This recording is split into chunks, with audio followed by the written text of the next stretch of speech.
안녕하세요. 참 좋은 제자들 교회 이소영 목사입니다. 매면 매이고 풀면 풀립니다 라는 제목으로 말씀드리겠습니다. 성경 말씀입니다. 진실로 너에게 이르노니 무엇이든지 너희가 땅에서 매면 하늘에서도 매일 것이요 무엇이든지 땅에서 풀면 하늘에서도 풀리리라. 아멘. 사랑하는 사람에게 선물할 때 그냥 주지 않고 정성을 다하지요. 선물 상자에 넣어서 리본으로 곱게 묶어서 선물을 합니다. 그 선물 상자를 사랑하는 사람이 기쁘게 받아들고요. 그리고는 정성껏 묶은 리본을 살며시 풀기 시작합니다. 모두 풀고 나면 그 상자 안에서 선물 보낸 사람의 사랑이 가득 담긴 선물을 보게 되는 겁니다. 이 과정을 되돌아가 보면은요. 리본으로 선물 상자를 묶으면 묶이는 것을 볼 수가 있고요. 그리고 풀면은 풀리는 것도 볼 수가 있습니다. 리본으로 묶으니까 묶이고 리본을 푸니까 풀리는 거죠.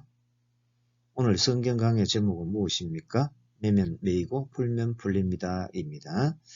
선물 상자만 그렇게 되는 것이 아니라는 거죠. 모든 것이 그런 원리에 해당이 됩니다. 물건도 그렇고 사람도 그렇죠. 심지어 하나님과의 관계도 그렇습니다. 그러므로 우리는 무엇보다 하나님과의 관계를 먼저 잘 풀어야 하겠습니다.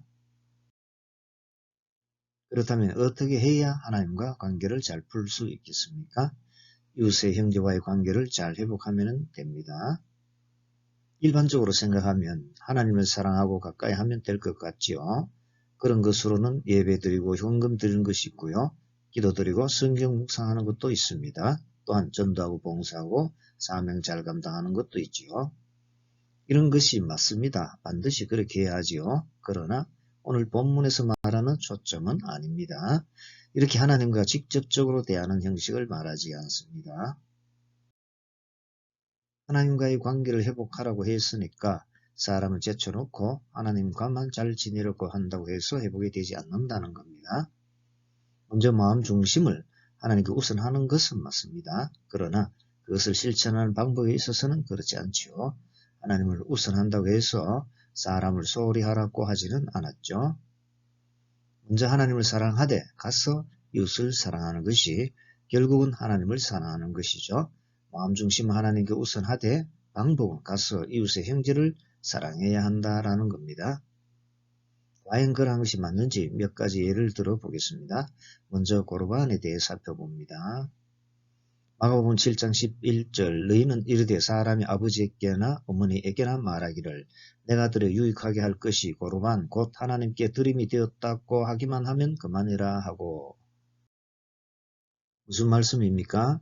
부모님께 드리지 않고 고르반 곧 하나님께 드렸으면 되었다라는 겁니다. 하나님만 잘 섬기면 되는 줄로 알았죠. 그러나 예수님은 그런 것이 아니라는 거죠. 다른 예를 봅니다. 형제와의 화목에 관한 말씀인데요. 마태복음 5장 23절 24절 그러므로 예물을 제단에 드리려다가 거기서 내 형제에게 원망 들을 만한 일이 있는 것이 생각나거든 예물을 제단 앞에 두고 먼저 가서 형제와 화목하고 그 후에 와서 예물을 드리라. 사람들이 생각하는 것은 헌물을 잘 드리면 되는 것으로 생각하지요. 그러나 예수님은 말씀하시기를 하나님께 드리는 헌물도 중요하지만 가서 형제와 화목하는 것이 더 귀하다는 거죠. 그렇게 할 때 하나님과의 관계가 진정으로 회복이 된다라는 겁니다.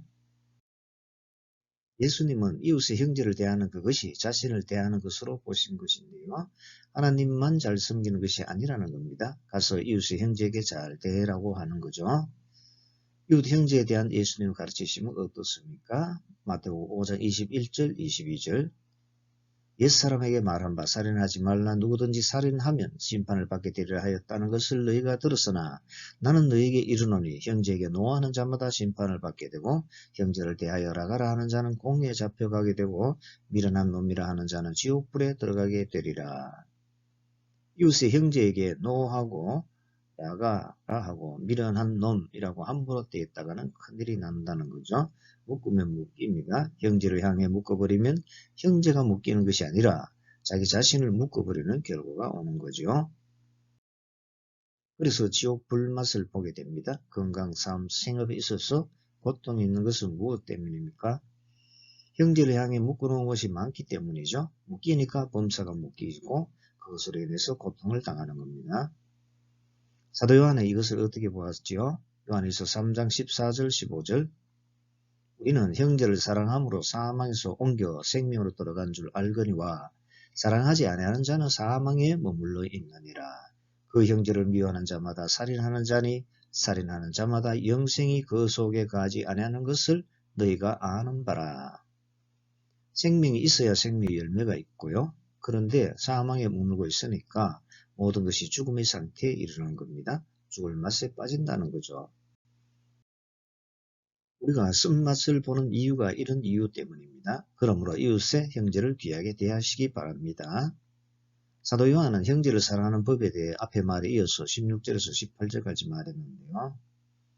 그가 우리를 위하여 목숨을 버리셨으니 우리가 이로써 사랑을 알고 우리도 형제들을 위하여 목숨을 버리는 것이 마땅하니라. 누가 이 세상의 재물을 가지고 형제의 궁핍함을 보고도 도와줄 마음을 닫으면 하나님의 사랑이 어찌 그 속에 가겠느냐. 자녀들아, 우리가 말과 혀로만 사랑하지 말고 행함과 진실함으로 하자. 예수님께서 우리를 위해 자신의 목숨을 기꺼이 버리셨는데요. 이로 말미암아 예수님께서 우리를 얼마나 사랑하시는지를 알게 된 거죠. 이와 같이 우리도 형제들을 위하여 목숨을 버리는 것이 마땅하다라는 겁니다. 목숨이 중요합니까? 재물이 중요합니까? 목숨을 줄 정도라면 재물을 어떻게 주지 않겠느냐는 말씀이죠. 그것이 사랑의 표현이라는 겁니다. 사도 요한은 형제를 미워하지 말라고도 했는데요. 미워하면 하나님을 사랑한다는 말이 거짓말이라고 하였고요. 그러면서 하나님을 사랑하는 자는 또한 그 형제도 사랑하라고 하였습니다. 여기서 분명해집니다. 하나님을 사랑한다고 해서 하나님만 사랑하면 되는 것이 아니라는 거죠. 하나님을 사랑한다면 분명히 형제도 사랑하게 되어 있다는 겁니다. 그렇지 않으면 거짓이라는 것이죠. 눈앞에 있는 형제를 사랑하지 못하면서 어떻게 눈에 안 보이는 하나님을 사랑할 수 있느냐는 겁니다.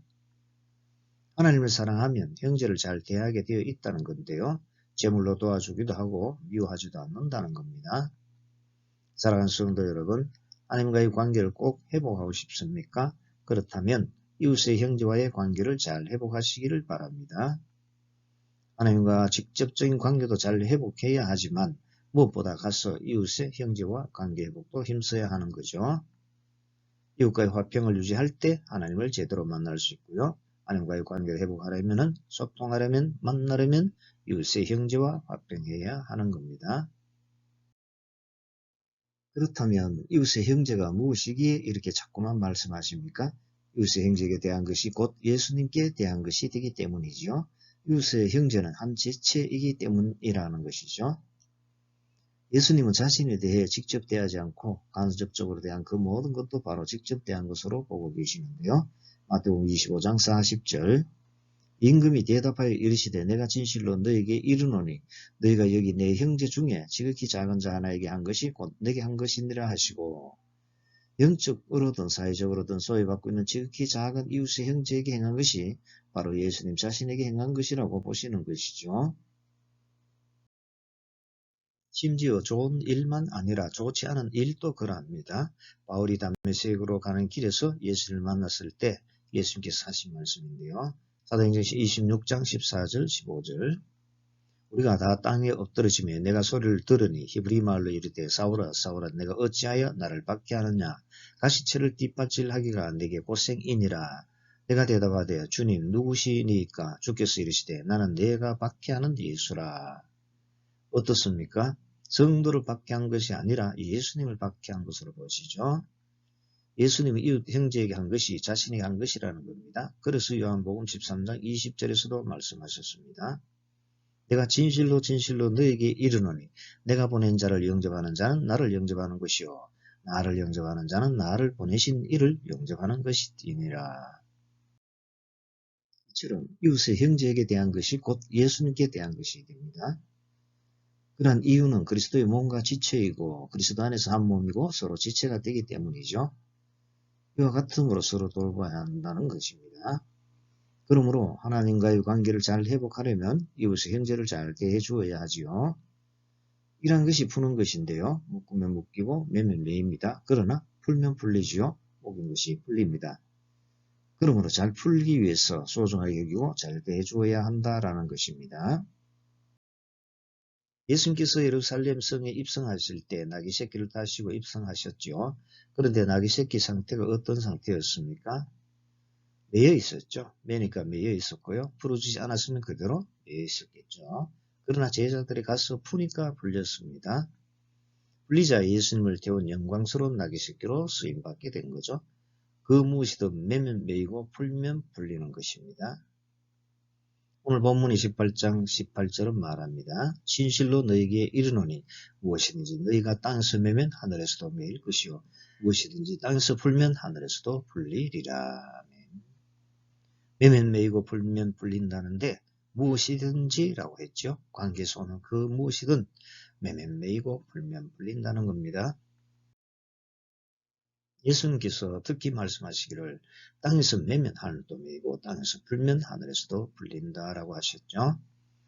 하나님과 직접 상대해서 푼다고 해서 잘 풀리는 것이 아니라는 거죠.